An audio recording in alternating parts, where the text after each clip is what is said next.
Hey, everybody. Welcome to another episode of What Did the Lakers Do This Week to Make Everybody Mad? Nope. Just kidding. Bad joke. Welcome to another episode of Radio KBE. Thought I'd do a live stream. It's been a couple of days. Haven't really gotten a chance to absorb everything that's sort of gone on. Before I jump into anything, I hope everybody had a wonderful Labor Day weekend. Were able to spend some time with family, friends, grilling, whatever it is that you did this past weekend. Hopefully everybody enjoyed, and just as usual, back to the short work week, and it's just as we continue, just trying to see what happens with this Lakers team. I thought maybe I'd just jump in and just kind of chat about what was going on. Today was an eventful day, I guess, because we had the introductory presser with Pat Beverley, and we had a Russ sighting at the presser, which I was surprised about. You guys remember the last live stream that we did? Actually, before I even start off, let me just say hello to everybody. Ishmael, what's up? Glad to see you in the stream yet again. Samuel, I hope you're doing well too as well. I did have a pretty fun Labor Day weekend. I got to spend some time with the family. I had some stuff I had to do for the temple that I attend. I got a chance to get on a Zoom call with Shams Tarania, which was really cool. And earlier today, I got a chance to do sort of like to moderate like a question and answer session with Doc Rivers, which was pretty cool too as well. I'll try and share stories from that, just kind of sometime later, because that's not really what the theme of today was. But it was very, I've been fortunate that I've been able to start meeting people who are, actually in the industry and stuff like that too. So it's been really nice. Bubby, great to see you again too as well. I see you in the live stream too as well. So let's talk today about what happened today, which is Pat Beverley's just sort of introductory presser and whatnot. And you guys know if you've been in the live streams before, you guys know the rules. Just if you have any questions, just shoot them over. I'll make sure to feature them on the stream and stuff like that. So we can sort of just discuss out loud. And, as always, just feel free to just add your thoughts and stuff like that. But I always appreciate you guys joining and stuff like that. So Pat had a presser today, which was really good. It was really entertaining. It's fun because all the stuff that he says about the Lakers and stuff like that when he was with the Clippers. And I'm not going to play the whole presser and stuff like that. If you haven't gotten a chance to see it, you can find. I'm sure you can find it on YouTube on the Lakers account or something like that. Or I'm sure if you follow any Lakers beat writers, there's probably tons of clips that they've shared and stuff like that. And so Pat's presser was fun. I thought the stuff that he was saying was, I thought from a basketball standpoint, some of the stuff that he was saying was really good. I think Pat actually has a really good basketball IQ. I think the thing that's always been like, the thing that's always been sort of his issue has been the fact that he hasn't been able to stay healthy. And that does happen with really, really good defensive players because they kind of stick their nose in everything. So they're prone to catch elbows or be sort of put in a tough situation and stuff like that when it comes to it. So, he's had trouble staying healthy, but I think he actually has really, really good basketball IQ, especially on the defensive end. Some of the defense that he was playing against the Suns when the Clippers lost Kawhi and they played against the Suns, like the way he was tracking Devin Booker and the way he was tracking Chris Paul, especially around those DeAndre Ayton screens, like you watch the technique that he uses, like his ability to not get around screens, but shed screens, like absorb all the like slightly illegal stuff big men try to do on screens. he's a very good player, and I think his IQ is his attention to detail, especially on the defensive end, is going to do a lot for the Lakers. On top of just if he can knock down shots and stuff like that. So I thought that part, I think that part of the presser was really good.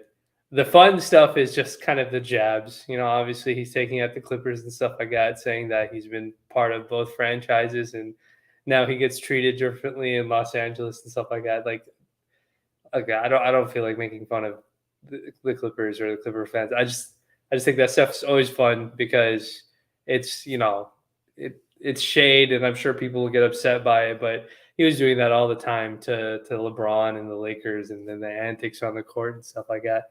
So like I said, I'm a big proponent of bad juju and stuff like that. So as long as it doesn't go beyond that, as long as that there's a limit to that kind of stuff when it happens, and he doesn't go too far, that's one of those things that I think is something that's good. Something it's an attitude, it's a mentality that this team needed. We don't have enough bad guys on this team, and when I say bad guys, I mean guys who take things personally. Like if somebody talks crazy to LeBron, like he may take it personally, like Desmond Bain did last season, but for the most part, LeBron's pretty secure in who he is, so I don't think he's really going to go back and forth with people. But I think a guy like Pat, who kind of scraps for everything, he always talks about his background in Chicago. I think his personality is going to be very well received. And of course, Coach Ham was there too to support Pat. And I think Ham is another, again, he's a no-nonsense guy. I think Pat is a no-nonsense guy, and I think their personalities will mesh very well when it comes to just kind of everything that's going on with what Ham wants to run and the mentality that he wants to have from like his point of attack defender. So I thought everything was good. It was a pretty standard press conference. I didn't think it was anything too crazy.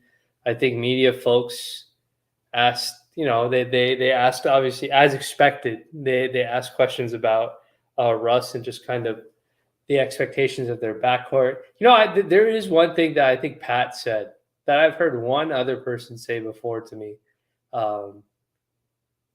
that I thought was really interesting. That he talked about matchups and just kind of how you have to once you get to the playoffs, it's all about matchups, and it's not so much about just the aggregate way of just the general way of how you play regular season. And I think that's a big deal. And I wonder if sometimes we don't think about it as fans enough, that when you get to, we always talk about the game slowing down and the game becoming more physical and stuff like that. When we're in the playoffs or when teams are in the playoffs, especially defensively, things turn into a grind, a half-court game.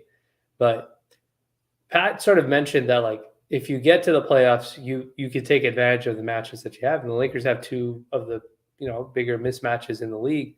With LeBron and a healthy Anthony Davis, healthy LeBron.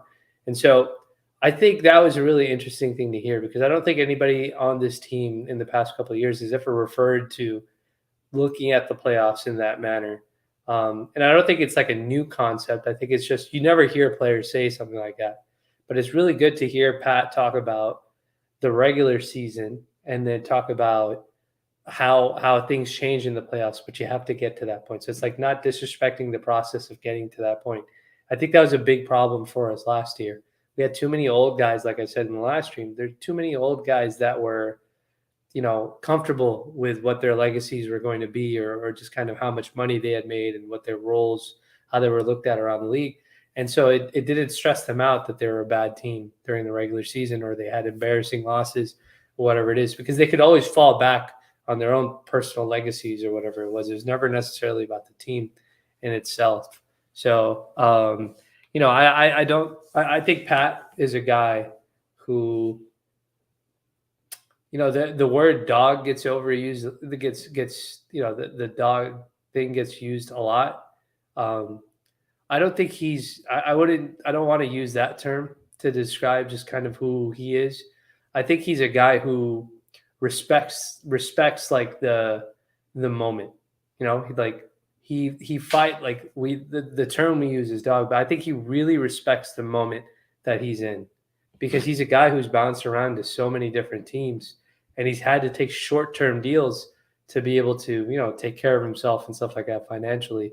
And so, I would imagine one of the reasons why Rob made the trade for Pat is because if Pat does extend, let's say he has a great tenure with the Lakers, whatever it is, championship, whatever, or something productive better than last season, I wouldn't be surprised if Pat is okay with taking a shorter term deal, meaning like an extra year, just keep going 1 year at a time, instead of asking for like a 4-year deal, like somebody like Dennis Schroeder may have asked for when he was with us and stuff like that.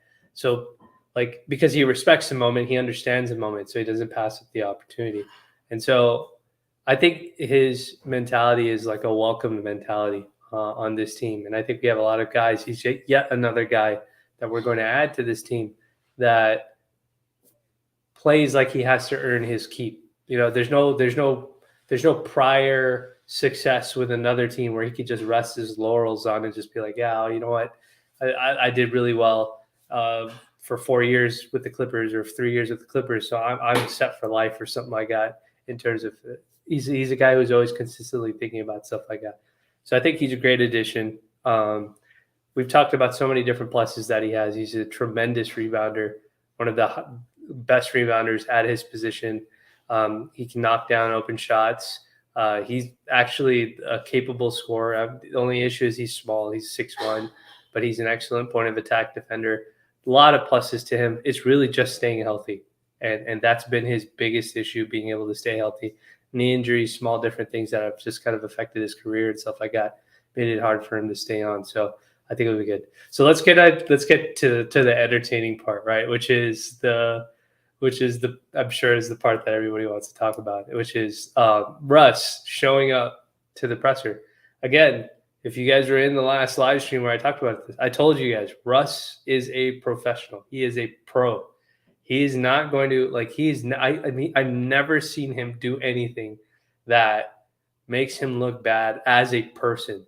I've never seen him be combative as a teammate to his teammates, right? Like on the floor stuff, arguing about calls and arguing with his teammates about possessions and being snippy with the media, stuff like that. That's different. But when it's with other folks, he's always been a pro, which is why the lack of interaction between Russ and LeBron has actually been a concern. Like not a concern, but it's like that's when I sort of was like, all right, something's up here, because this is like Russ isn't like that.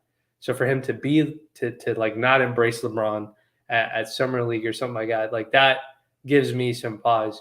But Russ has always been a pro. I'm not surprised that he showed up at Patrick Beverley's presser. I'm also not surprised that Patrick Beverley has reached out and probably talked to Russ in some form or some capacity.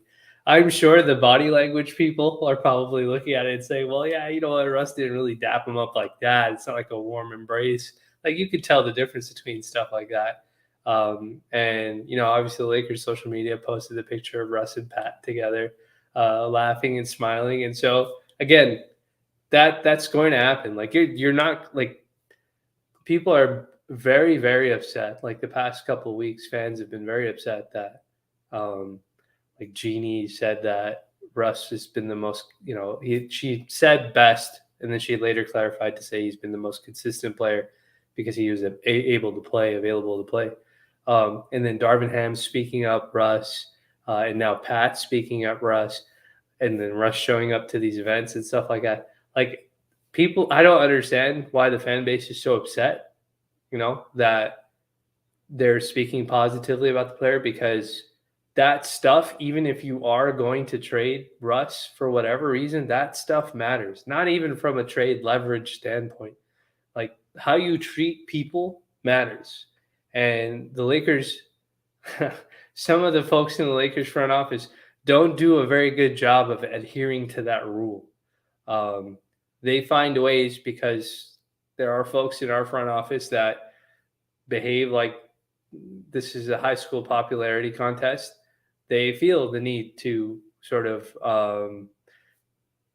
protect what equity they have within the franchise and stuff like that. And sometimes that happens at the cost of the players, but that happens at the cost of the coach and their reputation and stuff like that. And then you have social media, which latches on to all that sort of stuff. I don't need to give you guys a lecture on any of that stuff. You guys know how social media works. All it takes is one Lakers fan to say something completely crazy, and that will go viral. Whether it's about Russ or whether it's about Genie and being cheap, or Kirk Rambis or Rob Pelinka, it's just opposing fans on social media are just going to wait for the moment to retweet whatever the craziest, most desperate Laker fan tweets something out, or negative Laker fan tweets something out. That's just how Twitter and social media works. But within the franchise, like in real life, even if you're still shopping him, and even if you're still in deep discussions for moving him, like the optics matter, like the presentation of that sort of stuff matters. How you speak about a player when they're exiting or being traded away, that matters. Like if Russ gets traded before training camp, or if at any point, I'm positive that Rob Pelinka is going to come out and say something to the degree of about Russ being a professional. He's going to mention XL Management, or the new agency that Russ signed with, and how they work together to come to a destination and the situation for Russ that made the most sense. That business stuff matters. And in order for them to achieve that goal, if that is the goal, Russ has got to show up, because that's probably what every single opposing GM in a conversation with Rob is probably waiting for. They're waiting for the situation with Pat and Russ to implode. They're waiting for Genie to say something bad about him. I'm sure they're very aware of the fact that opposing GMs are very aware of the fact that LeBron and Russ, even though they've been in the same building together, have not embraced each other the same way even Patrick Beverley and Russ just did earlier today. So maybe Lakers media will post a picture of both of them in the practice facility together, laughing or something, because LeBron's been in the practice facility every single day. Anthony Davis has been in the practice facility every single day. And neither of them showed up, to my knowledge, to Pat's presser, which is strange, because that's the most notable guy that we probably added to our team. And Pat responded to one of LeBron's tweets, and LeBron's doing this thing with his tweets where he responds to his friend. That's also another funny thing that's been happening. But he's going to do what he's going to do. So I don't know why people are trying to speak a combustible situation into what's going on. If he's going to get moved, then being a professional is how you do it.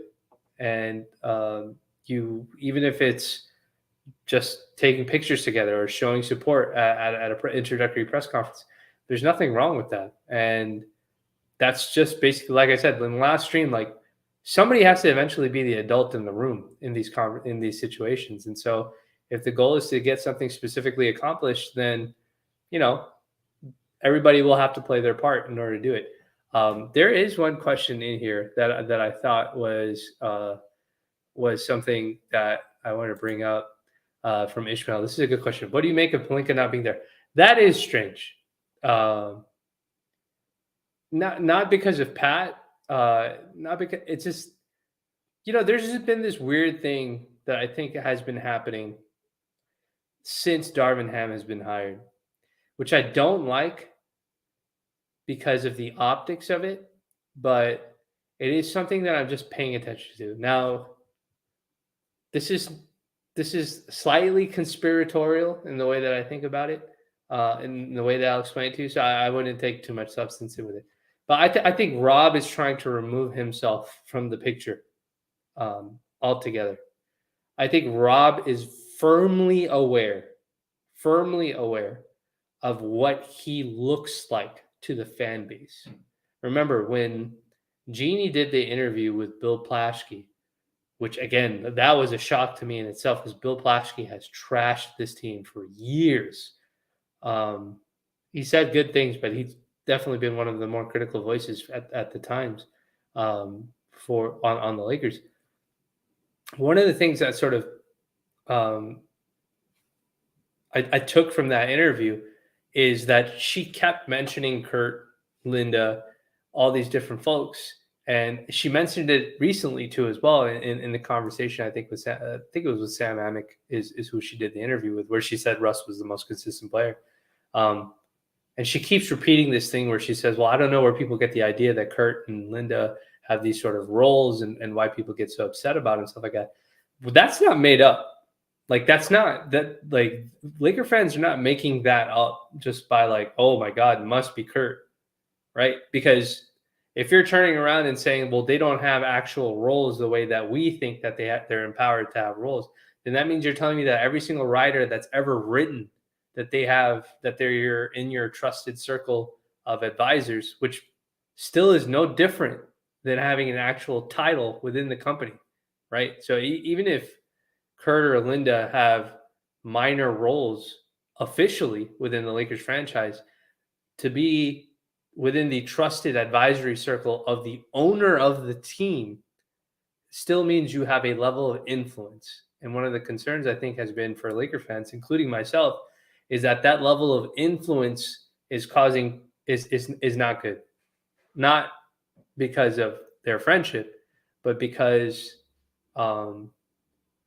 it might not necessarily be a basketball related opinion, right? And that's something that the Lakers have struggled with the past couple of years when they've turned the roster over and over again. They don't necessarily respect the basketball value, in my opinion. I don't think they respect the basketball value of some of their decisions and some of the players that they let go. And you know, they discuss, or they respect more, or they take into consideration more like the business value of what it is. You don't have to look any further than probably the Caruso and Taylor Horton Tucker decision. People will talk about the tax stuff. People say it's Russ's fault because they traded for Russ. They put himself in this position. We don't have to go over that all over again. Like, it's ad nauseum. It's been argued over and over again. I'm sure there's people who love that, rehash that, revise that history over and over again. That's not what it is. And now we fast forward one off season later, and Taylor is now gone.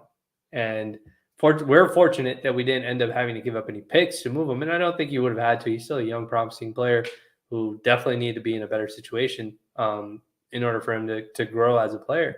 But like, this idea that this was made up out of thin air is just silly. And the reason why I'm doing exposition in regards to this is because I think Rob is fully aware of that too as well. And Jeannie, more or less, I would say, has put a target on him, but I don't mean that in like a bad way. It's like, it's almost a necessary way that we needed to do that. Because in that interview with Bill Plaschke, she mentioned specifically Rob by name, that it's his responsibility to fix things. And I think Rob has said in to some degree also himself that it's on him to make the right decisions. It's on him to construct the best roster to compete for a championship. And that's nice to see that in writing, and it's nice to say out loud, but that doesn't go away, right? Just because you say it in an interview doesn't mean you get to just kind of kick your feet up and say, you know what? Well, I said it. Whatever happens is what happens. Like, he actually has to follow through with that. And I think one of the things that's happened since that point is we've hired Coach Ham in regards to, and you know, which I think everybody loves. I think he's a great coach, and I think he's going to bring a more modern style of basketball to this Lakers team. But the other thing I think is Rob is trying to remove himself from the heat of the spotlight. And whether it's because in his mind he's thinking he doesn't want to take any shine away from Coach Ham, or whether he thinks that, you know, that's just, he wants to keep a lower profile. Like, whatever it is, I'm okay if he doesn't show up to the presser, but the attention shouldn't change from who's actually responsible for doing, you know, like, making this deal. If you traded for Patrick Beverley because Darvin Ham told you he needs an excellent point of attack defender, because that's part of his philosophy, that's part of his scheme, that's what he wanted out of Russ, and now you're asking Russ to figure things out with Pat in a combustible situation because of stuff that's happened prior, that's on Rob. That's not on Russ. That's not on Pat. That's not on LeBron. That's not on AD. And that is not on Coach Ham. That is on Rob for making that decision when it comes to just sort of uh, like when it comes to like deciding how you want to construct this roster. Like you're creating a potentially combustible situation, and you're creating a potentially combustible situation so that you can, eventually compete for a championship or whatever it may be. And so one of the things that I just sort of wanted to make clear is that there's been a lot made about Pat and Russ working together and the lineup being together, and I think Darvin Ham saying he knows there's a way to make it all work and stuff like that. But the construction of this roster so far is on Rob. It's not on anybody else.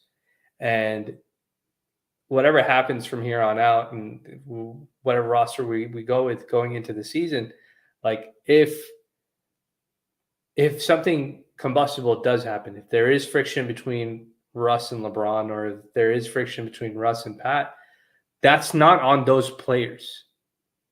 Russ he can't trade himself, right? Pat didn't trade himself to the Lakers. And Coach Ham doesn't have, he has influence in regards to the kinds of players that he wants, but he doesn't actually pull the trigger on those decisions. So I think people need to be fans, in my opinion, I've seen some fans say oh, you really can't judge Coach Ham for, if he doesn't come out the gate, being successful and stuff like that. I think that's fair to say, but at the same time, I can't blame the players either. I really can't. I can't blame Russ. I can't blame Pat. I can't blame, again, players play basketball and coaches will coach to the best of their ability, and they try to make everything work. But when you put guys together who may not be compatible basketball wise, or may not be compatible personality wise, that's on the front office and nobody else.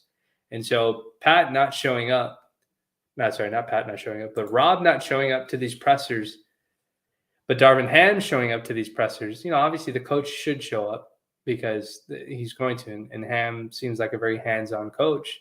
But I would hope Rob is working the phone lines when these conversations are, and I would hope that he's working very diligently and not just sitting on his hands hoping to wait out a situation and play this game, because you're asking a lot. You're every single time Darvin Ham goes out there, he's going to reinforce that he can make Russ work, or he can unlock a better version of Russ. And now Pat is saying that too. And Pat and Russ are, showing camaraderie and stuff like that. LeBron's giving his down. And that all very well may be true. Lakers could start the season with all of them start off 7-3 or 8-2 or whatever, some excellent record, because everybody expects them to start off poorly because of their first 10, 11 games. And that could very well be true. But again, if anything goes wrong in the other direction, that's not on the players, unless the player's literally doing something like getting injured or something like that. That be the case. So these sort of things have to be seen in advance by Rob. And him not showing up, what is he going to say? Right? He has to answer as to why. If I was media, if I worked in media, which is why I'll never get a job in the media, because they won't let me ask you. First thing I would ask him is, why is it that we have 5 guards on the roster? Why do we have Russ, Pat, Reeves, Nunn, and Lonnie? What's the logic behind having that many guards on the roster? It's just common sense. What is the logic behind that? Because if I think about what the Bucks do, they don't have a bunch of 6'1" guys and then sprinkle in a couple 6'4", 6'5" guys. They have maybe 2 or 3 guys, but mostly everybody's 6'5" or bigger. So what is the idea behind that? If you think that Nunn is going to play a big role, or Lonnie Walker is going to play a big role, then what's the idea behind trading for Pat? Why not trade Taylor for size? Why trade Stanley Johnson, who was successful as a wing, for Pat?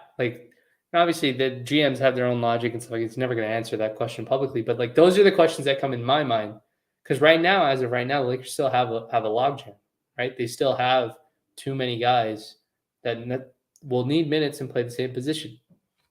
Pat is on an expiring contract. Lonnie is on an expiring contract. Reeves is technically on an expiring contract. Nunn is on an expiring contract. And Russ is on an expiring contract. You have 5 guys who are going to be very interested in their next contract and getting the minutes and playing the type of basketball they need to play to get a decent contract. How do you manage that? Like, how do you put that on a coach, like a first-year coach like Darvin Ham, and say, "We'll figure it out"? That's tough for a coach to have to do in that manner because there's competing initiatives and stuff like that. And so, but like I said, I have full confidence in Darvin Ham, and I do like all the players that we have on our team. But it's just, again, sometimes those things can kind of be very difficult, and all it takes is for one player to have a bad 2, 3, 4 game stretch, and then get replaced by somebody off the bench for bad blood to start showing up and stuff like that. But those are things that you have to take our front office has to take into consideration. So I think, to answer Ishmael's question in a more succinct manner, I think he's just trying to avoid having to answer some of those questions, because those are smart questions that you would ask a GM. And if he is trying to move Russ or none, like, he doesn't want to field those questions, so he just won't show up, because he's not going to go up there and be like, "Yeah, I'm not taking any questions about roster construction," or "I'm not taking any questions about Pat Russ." Like, if you notice, all the questions to Darvin Ham have been, how can you maximize Russ? Can Pat and Russ work? And Ham has been very positive about being able to do that, and he genuinely may believe that too as well, which is perfectly fine. But Ham can't answer any questions about what's going to happen with the roster, and that explicit answer from Coach Ham should make it very clear to Laker fans who they should be focusing their attention on. It's not Ham, it's not Russ, it's not Pat, it's Rob. Rob is the person who has to make this decision and figure out what direction, or Rob and whoever else is part of that decision-making process have to figure out what's the best way to help this team compete. So let me kind of continue with some of the next stuff. So yeah, Andre, I think I answered a little bit of it. I think so. My issue is this: Russ and Pat is a very small backcourt. It's a 6'3" guy, 6'4" on a good day, and a 6'1" guy. I will say the strength profile of both Russ and Pat is that they can check wings from a strength standpoint. So some of the wings that are like 6'6", that are more like the bully ball type wings, that maybe not as like technically skilled, like they're not DeRozan types, or they're not like Paul George types. Like those guys that are very skilled, that can get and then know how to dribble into open space and stuff like that. Those guys are still going to give Pat and Russ trouble in the backcourt. But for guys who have rely more on just kind of bullying their way to the rim, Russ and Pat have really good strength profiles. They have really good athletic profiles to be able to defend less skilled guys at that position, but they're still small. And that's the biggest issue. Like, even if Russ was a great containment defender, he's shorter. He's going to be 3, 4, 5 inches shorter than potentially a wing that he's going to have to end up guarding. And that causes problems in itself, because teams, players can just face up and shoot over him, even if he doesn't give them ground to get to the rim and stuff like that. So, I mean, in theory, it could work. I just don't think over the course of a regular season it'll be effective enough where you would continue sticking with it. And that's part of the reason why I think that they may end up moving Russ, aside from him, obviously being the most sizable tradable salary and stuff like that. When it comes to it, it's not that I don't believe Coach Ham, and I wouldn't say it's an indictment against Coach Ham. It's not that I don't believe that he can make it work. I think he can make it work. I just think that eventually, after a 10-game sample size, if it's working, teams will start scouting it out, and they'll figure out different ways to attack certain players and take advantage of that sort of situation and stuff like that. And remember, a lot of this is banking on Anthony Davis going back to being that defensive player of the year caliber kind of guy that we expect him to be. And then there is a little bit of a question mark with what Thomas Bryant will look like, or Damian Jones, or if we end up adding another center and stuff like that. So That's my largest concern. I think the Pat playing off ball with Russ is not a problem. I think Russ's offensive IQ as a passer is really good. I think Pat's defensive IQ is really good. So I think that complements each other. But I think their physical abilities make the backcourt too small. And that is my concern. So no level of, no matter how good your point of attack defense is, it can't accommodate for size. So Avery Bradley was a really good point of attack defender, really good, but he was short. So if teams could get the matchups set up where their player ended up below the perimeter and closer to the rim, they could take advantage of Bradley. The only guy that I saw on our roster without that was impossible was Alex Caruso, and that's because Caruso had a really good strength profile. Like he could absorb the physicality of a bigger player. We saw Russ do that a little bit last year, not consistently enough, but he could do it. And then Pat has done it, but again, he's 6'1", so he can only do it so much. And it's not fair to ask him to do that over the course of 82 games because his body may not hold up. And so could it work in some situations?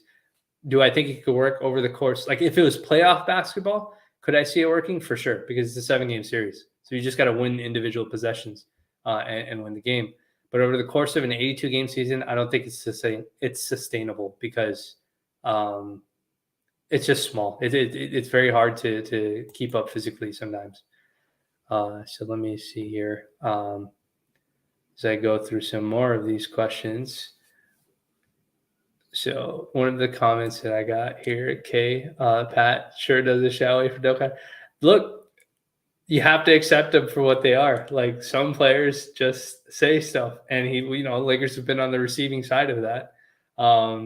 From Pat when he was with the Clippers and stuff like that. But again, it's a good juju, bad juju thing for me. So as long as Pat doesn't go too far, right? Like the thing that he did with Damian Lillard, where he was just doing too much. Like as long as he doesn't go too far, we're okay. That's really the main thing that I'm concerned about, because there's certain things you don't say, there's certain things you don't do, and stuff like that on the court. And not to say Pat's the type of guy to do it. It's just sometimes when you get caught up in personal stuff in a one-on-one matchup, that stuff can kind of happen. And sometimes it can invigorate the opposing team, just their energy and just kind of their focus when it comes to stuff. So let's see what else we have here. Bobby, you've got a question here. Think we trade none for something. Feels like yeah, me and you are on the same boat. I think we have too many guards. Like if Reeves is 6'5", Lonnie's 6'5", I think they're 6'5". They're probably closer to 6'4". Like Reeves is 6'4", Lonnie's 6'4", Russ is 6'3", and Nunn is 6'4". We know Reeves can play off ball. In theory, Nunn can play off ball. In theory, or we know Pat can play off ball. So it's like either the Lakers are very, very comfortable with those three guys, Nunn, Reeves, and Pat being like off-ball guards, and they want like Lonnie, Russ, and maybe Nunn be on-ball guards. But at the same time, like Lonnie's not a natural point guard. Even Pat, to some degree, is not like a natural point guard, traditional point guard. He's more of like a scoring, undersized two who plays off the ball. Same thing with Nunn, not a traditional point guard. He's more of like a combo guard. So your natural point guards are probably just Russ and Reeves. So like all those small combinations have to be figured out. But I don't think that's enough size, because as soon as you get those guys have to guard a 6'6" shooting guard. So if they have to guard DeRozan, Paul George, Jason Tatum, who are other big shooting guards? Klay Thompson, I think, is 6'6", 6'5", 6'6". I mean, just go through the list of any shooting guard. You guys like Evan Fournier over on the Knicks. How big is James Harden's? Probably 6'6" himself. So it's like as soon as you start going through the list of like top premier guards who are bigger than 6'4", or that's when things get really tricky. And so that's why I think you want to try and grab like mobile wings and stuff like that. So it'll be interesting to see what direction they go in. But they really should add more size. But more than size, more than guards, wings, like the Lakers have a big dearth in shooting. Like, we don't have enough shooting on this roster, and adding one player like Bojan from the Jazz is not going to solve that for the Lakers. Like, they need multiple shooters, and these are going to have to be guys that are going to be playing 20 minutes a game, 23 minutes, 24 minutes a game. So you're looking at least two guys that can do that. Pat is a nice step in that direction. But Lakers have to assume that Anthony Davis won't bounce back to being more than an average 3-point shooter, 30%, 33% at the very most, even if you're projecting out, because you just don't know like what situation his shooting will be in. And if that's the case, you have to try and add as much shooting as you possibly can. You've got the athletes. You've got JTA. You've got Troy Brown. You've got Thomas Bryant. You've got Damian Jones. You've added Pat. Like, AD, when he's healthy, is an athlete. LeBron, when he's healthy, is an athlete. You've got enough athletes. You need to just add shooting skill to this team, and I think you'll go far. You'll maximize a lot of those individual possessions, stuff like that. So I do think that they're going to move some of those guys. The only guys that are eligible to be moved now from that crop of guards is Russ and Nunn. Those are the only two guys. And if you guys remember a month ago when we signed Lonnie Walker, I told you guys, of the three people that were out, there's three guys that are going to get moved in my expectation after the Lonnie Walker signing. It's going to be Russ, Talen, or Nunn. And Talen is gone. And we brought back another guard. And we traded a wing to get that guard. So we haven't fixed that guard logjam. We've fixed the positional need, but that's not what we've fixed the way that we wanted to. So now two guys are now still there, Russ and Nunn. I would expect one of them to get moved hopefully for somebody with size. Let's see. Scoob, welcome to the chat. Always here. Is my Russ trade percentage still the same? Is he still a Laker before the season? So I had given a 10% chance that Russ makes it to training camp, official training camp, a 10% chance. I still feel pretty good about that. Without saying anything too much in detail, I think the Lakers are very motivated to move Russ. I think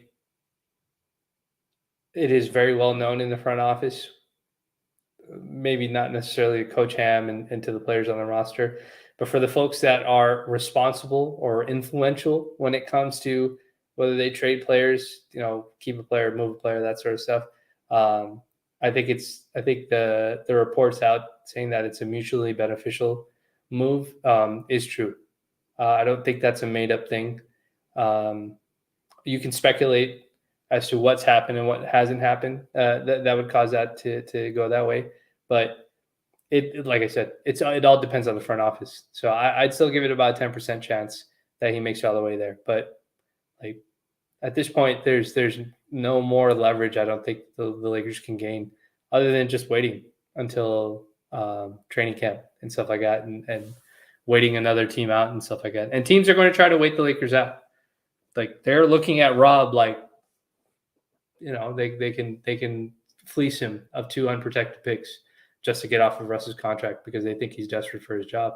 And he may play it cool. Who knows? And so that's why Coach Ham is probably saying, he'll make it work and stuff like that. And so we'll see how it goes. But I haven't really shied away from that number. I think 10% is about right.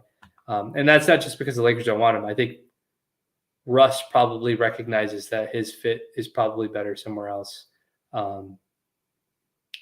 And look, man, I'll be honest. Like, he's going to get the blame anyways. Like, he's going to be on this team, even if he plays better than he did last season. He's going to get the blame anyways. Like, the fan base doesn't care about the logic behind what it is.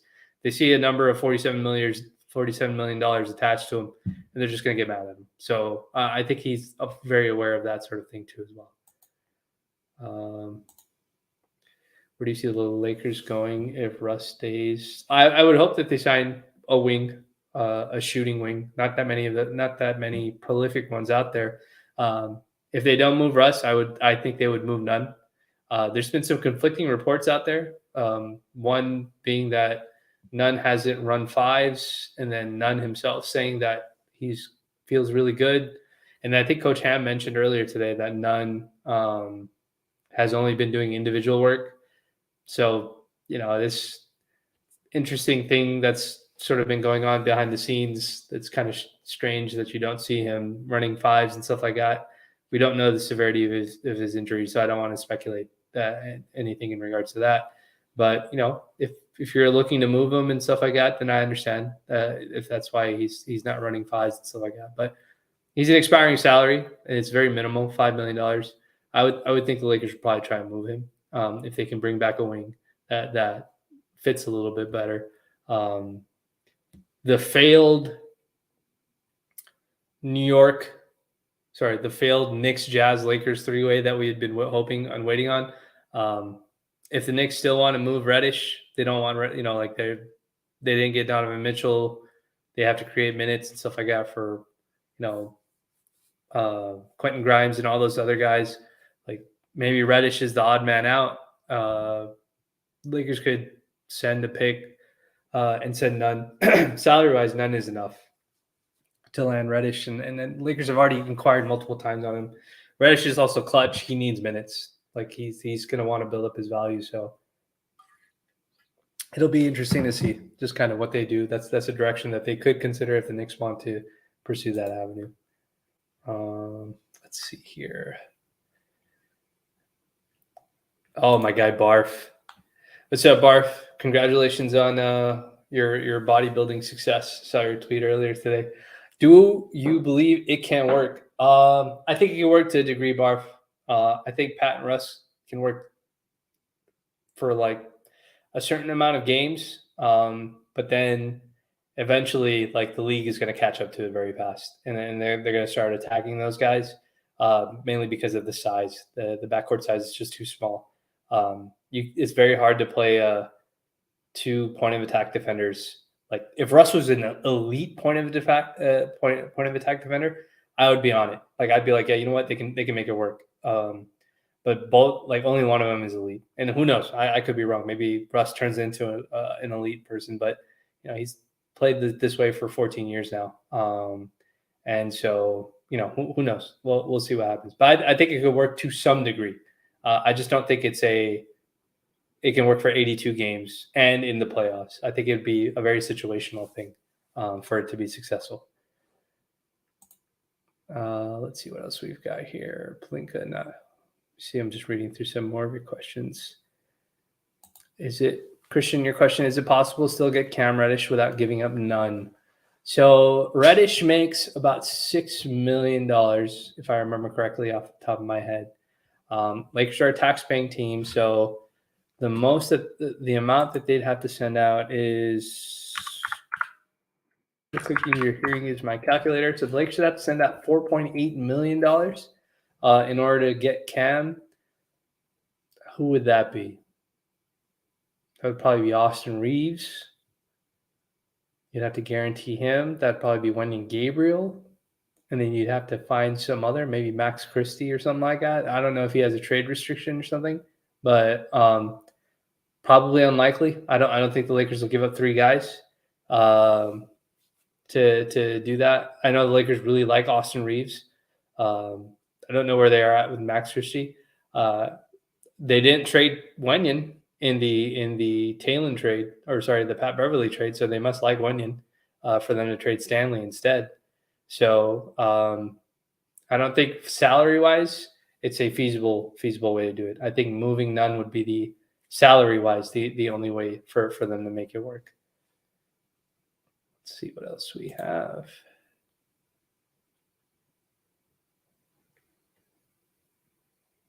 What is none and a 2023 second-round pick for Vanderbilt? I'm a big fan of Jared Vanderbilt.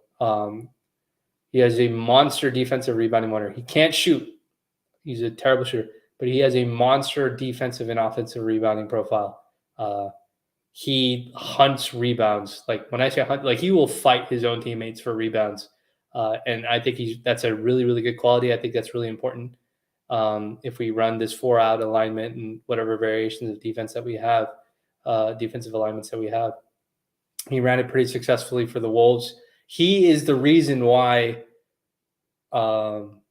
he is the reason why Karl Anthony Towns was able to be on the perimeter and try and defend shots, stuff like that, because Vando would crash the glass and he chases down loose rebounds and contested rebounds. So I like that a lot. He's a very, very good defender. He's a very versatile defender, can defend a lot of different positions, rangy, long, good wingspan, good feet, defensive feet. So I like that a lot. Only concern is it doesn't help us on the shooting part. So we still will have to address shooting. So if we're going to add a wing that can't shoot, he's going to be used more situationally probably in Darvin Ham's offense. So we really, really wanted to try. If it's none and a second round pick for Vando and Russ is moved for shooting, I'm cool with that. But we have to add shooting. That has to be like the number one priority right now. But that's not a bad. I don't mind that as like a, if the Jazz really don't want them, they just want a second round pick and some expirings for them. I would do that for sure. So, what is your opinion on the FO front office wanting to preserve cap space for? Okay, so this I have very strong opinions about. There is zero reason for our team to preserve cap space next season. None. So there's two reasons why I've been reading that this is being brought up, right? So one is they want cap space because they want to land the big fish. The only big fish that's available that we think is linked to the Lakers is Kyrie. Kyrie's max is $46 million. Now, the argument is that if Kyrie's max, even though Kyrie's max is $46 million because of the tier that he is, a 10-year plus veteran and stuff like that, because he's that far up, he's, no team's actually going to pay him that. So maybe 30 million or $31 million is competitive. Okay, that's fine. If you believe that, that's fine. But I would think that if Kyrie knows by mid-season, okay, this upcoming season, if he knows by mid-season he's not extending, right, with the Nets, and the Nets and him can't work out a situation where they extend him to a point where then he can get traded with his bird rights, if they can't figure out that situation by mid-season, he's going to try and get traded then and there, right? So there's no reason to have cap space open. That means that he's trying to make his money, right? He doesn't want to take a $15 million pay cut just to join the Lakers or something like that. And so when you think of it from that standpoint, from the how do I maximize the dollars that I can get, the Lakers can't create that much room for Kyrie. We can't create $40 million of cap space. It's functionally not possible for us to do that, even if only Anthony Davis and LeBron James are on this team. So if he's not going to take a pay cut, he's going and he wants to be on the Lakers or whatever team he wants to be on, he's going to try and force a midseason trade or try to work out a midseason trade. Maybe he'll sign an extension with the Nets with the idea that the Nets will trade him eventually at some point. Or maybe he just stays with the Nets and he extends with the Nets. Everything's all peachy keen and hunky-dory over in Brooklyn after a couple of games and stuff like that. But that's a gamble. And that is a gamble I don't think the Lakers should take. The Lakers have their two stars. It's LeBron James and Anthony Davis. And you have a 2-year, maybe 3-year window right now, depending on what they do with their player options, to build out a competitive roster. There's no reason to keep cap space. There are no role players that aren't going to cost you a significant amount of money to be there. Remember, even if we go back a couple of years, before LeBron even came here, we gave Kentavious Caldwell-Pope $20 million, which was way over what he probably should have deserved. And not deserved, but what the competitive market was for him. And I would say we overpaid for him for that specific year. Obviously, we won a championship, so in hindsight, that's different. But he's getting paid $13 million, 12 to $14 million a year, which is pretty consistent with what you would pay a starting shooting guard, a non-superstar starting shooting guard on a team who's a little more 3-and-D and stuff like that. He's getting paid that. You got that from the Lakers, and then he's got that with the Nuggets with the extension he's just signed.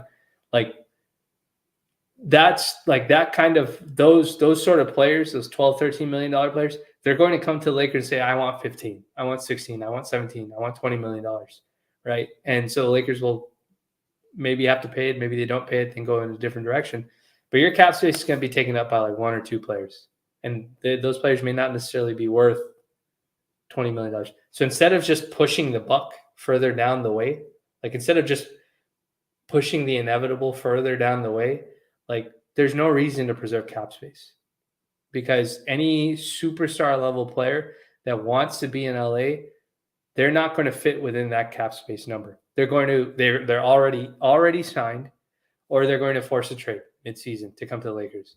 In which case, you need to have expiring salaries to be able to do it, or you need to have salaries or players that can play up their value so that they're valuable when they get traded in midseason. That's the forward-thinking way of doing it as a franchise or as a front office.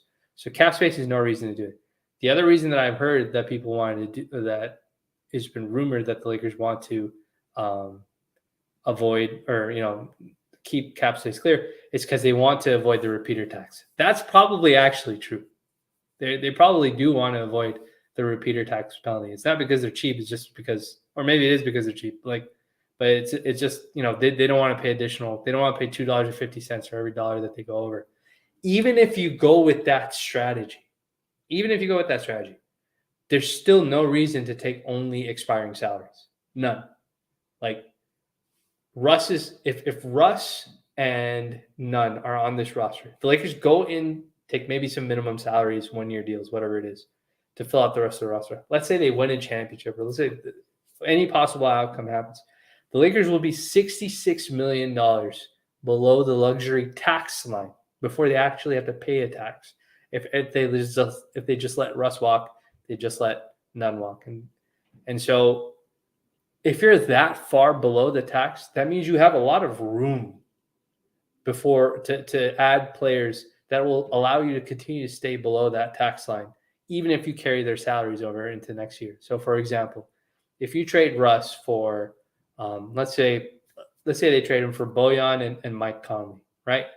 And you keep Kendrick Nunn, and you trade Bojan, Mike Conley, and say some nominal. Let's say it's Jared Vanderbilt, some nominal salary. Their salary, like Bojan's a $19 million expiring salary. That's $19 million going into next season. That gives you room from the luxury tax line that you will not be paying, because Russ is such a large $47 million. So all you have to do is, this is how I would do it. Like you just go the following year, see what the luxury tax number is, see how much room you have, and then just work backwards and tell yourself what's the most tolerable amount of money that you'd be willing to take on going into next year, right? Without if you didn't make any trades next offseason. Is it $30 million? Is it $40 million? I could take it even a step further. If the distance between them is $66 million and the Lakers are going to be a non-tax paying team, they don't want to be a tax team next year, well, I could subtract from the 66, it's $10 million is what your non-taxpayer MLE is going to be. So that brings you down to 56. And if all these numbers I'm saying to you is confusing, don't worry about it. Like this is stuff that our front office should be doing. But like you could subtract the $11 million, subtract the $4 million from the biannual exception if they decide to use it. So 66 minus what, $15 million total for those two exceptions if the Lakers use it. That gets you to about $51 million. So that means that you have a buffer now of $51 million. That's the number that you have to work with and see what you're willing to take over into next season, right? And then it's just reversing the math from there. It's looking around the league and saying, okay, how much of this salary am I bringing on needs to be expiring salary? How much of the salary that I'm bringing on can be long-term salary? Is it Evan Fournier? Right? Like, is it Evan Fournier and Bojan? Because Evan Fournier only makes $18 million. Like, that could be a crucial decision between trading for Evan Fournier versus Buddy Hield, because Buddy Hield may cost you $22 million. And that extra $4 million may be the difference between paying tax and not paying tax. Or that $4 million can be the difference between adding somebody with the biannual exception versus, which is a completely different player, versus not being able to. These are all small things, not small things, but these are all important things that a front office has to figure out, whether you're going from this season to the next season or you're reverse engineering the math. The smartest front offices in the league are aware of these things. And look, as much as people like to say that the Lakers are cheap and they don't like to pay tax, there are many teams in the league that do not want to pay luxury tax. Like the Miami Heat are like Jimmy Butler has been playing some of the amazing basketball. Like they've made it almost to the finals in 2 of the past 3 years. And Jimmy's been playing amazing. And they, like, but they won't pay the tax. Like if you've gone and looked at their books, like they don't try to pay the tax every single year because the owner, just doesn't want to. They're tax adverse, but that's limiting their ability from actually winning a championship and stuff like that. You can make that argument. So it's not like the Lakers are the only team to do it. The issue that the Lakers have is they're not creative with, or they're not, in my opinion, they're not inventive with how they go about doing it, right? If you're going to lean on Darvin Ham and say, okay, tell me what kind of players you want, well, you have to look around the entire league and find those types of players with what their salaries are. And I understand if Rob is in the situation where he wants to avoid paying the repeater tax, but there are many teams that are doing this successfully that do not want to pay tax, that have ownerships that are small market ownerships, and they find a way to make it work. So, when you think about what I was talking about at the very beginning of this live stream, when I say the focus should be on Rob, it shouldn't be on everybody else. That's what I'm trying to get to. That like inventiveness, creativeness, chemistry, basketball chemistry, personality chemistry, that stuff is stuff that the front office has to be aware of. It's not a coach can just wash all those things over. Coach will tell his philosophy and the kind of players he needs, but the Lakers have to be successful when it comes to constructing it. And so let me see. I'm going to field a couple more questions, and then I'll call it a day because we're right at the 1 hour mark. So let me see here. Ishmael, you had another question. Do you see them playing Lonnie Walker as more of a wing than a guard since they have so many 6'4", 6'10" wingspan? I think they actually play him as a guard. I think from the tape that I've seen with Lonnie, he's a better downhill attacking guard. He's a great athlete. He can finish both hands. He has a lot of bounce. He actually plays with a nice pace when he's attacking the rim. He doesn't if you're really used to like if the Russ full speed attack the rim bothered you a lot and you wanted him to slow down, Lonnie's probably a little bit more aligned in that capacity. He has a nice first step when he attacks with either hand too, even in ISO.